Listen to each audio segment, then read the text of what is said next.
Bom, pessoal, dando sequência aí na insuficiência cardíaca, vamos falar agora daquela situação em que o paciente pode vir de uma insuficiência cardíaca crônica que agudizou, ou aquele paciente que infartou, uma placa que se formou em outra região ali e que soltou a casquinha e virou um êmbolo e foi parar lá nas coronárias, ou até mesmo uma placa que estava estável dentro da coronária, soltou, formou o êmbolo e desenvolveu um infarto e assim uma insuficiência cardíaca aguda.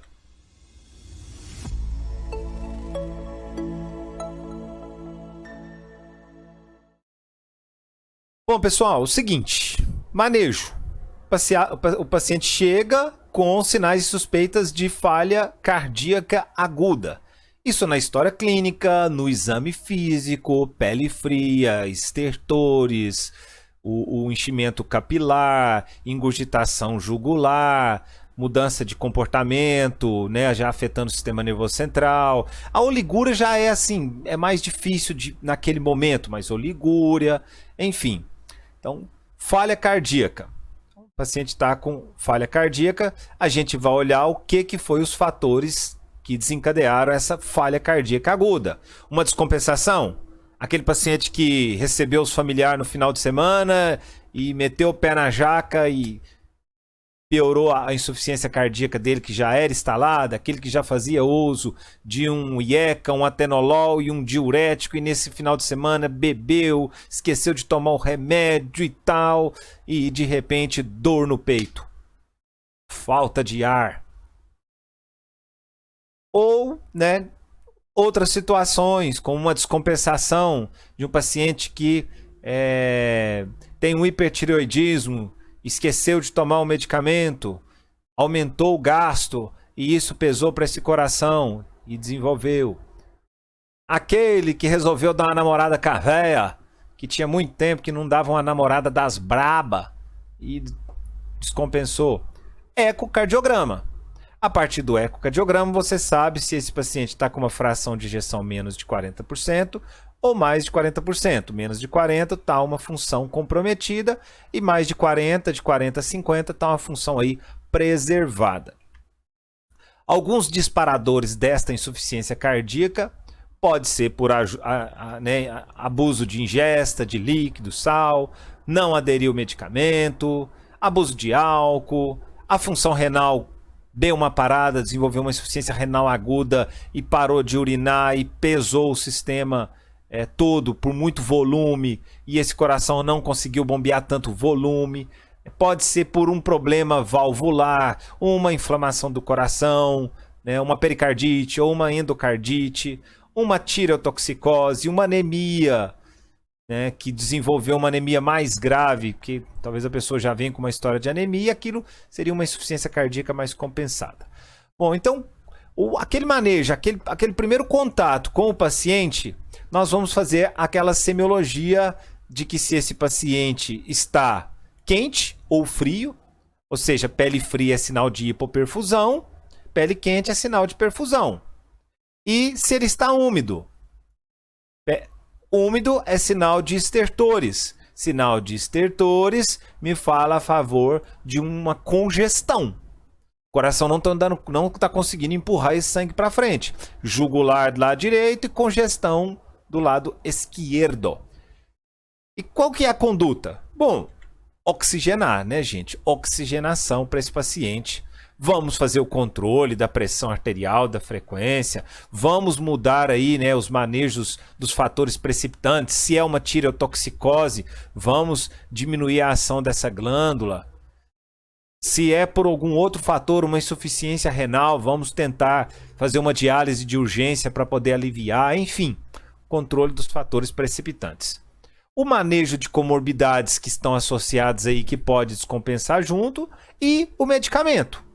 O que a gente pode dar para esse paciente no perfil aí de hemodinâmica, para o perfil B?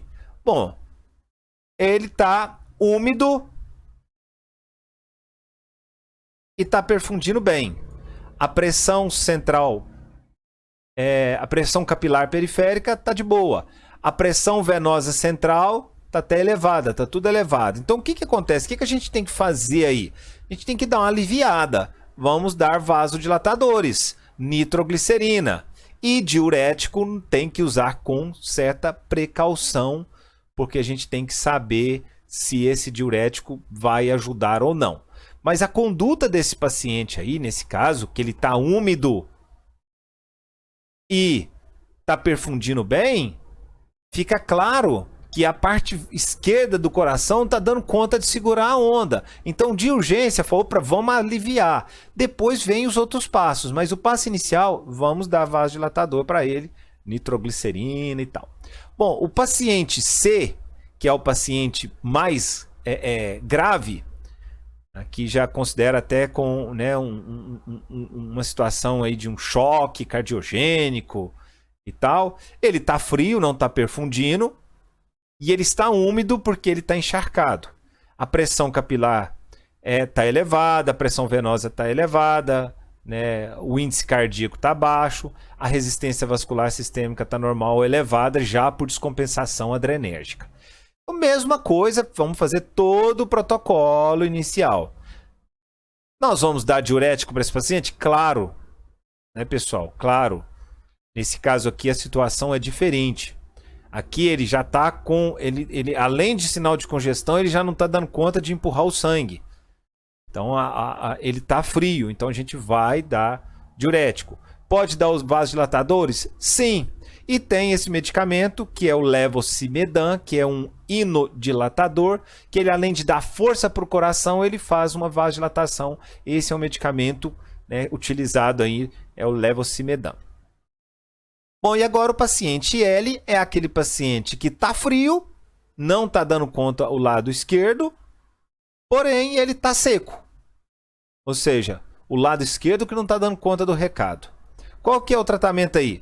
Oxigenar, manejo, considerar a prova de volume, considerar a resposta, né, bonitinho lá dos fatores desencadeantes, precipitantes, manejo de comorbidades. Bom, se esse paciente está frio, só que ele está seco, o que eu posso fazer nele aqui, gente? Vou dar um vasopressor, uma noradrenalina ou uma dobuta.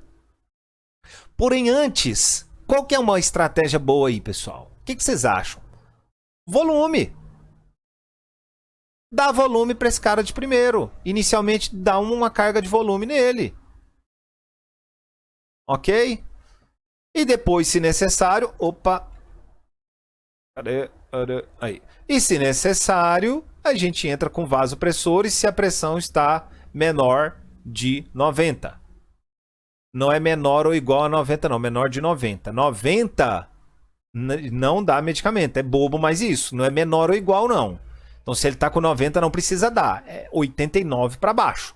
E o levosimedan também você pode considerar o uso. Bom, agora é a cardiopatia isquêmica.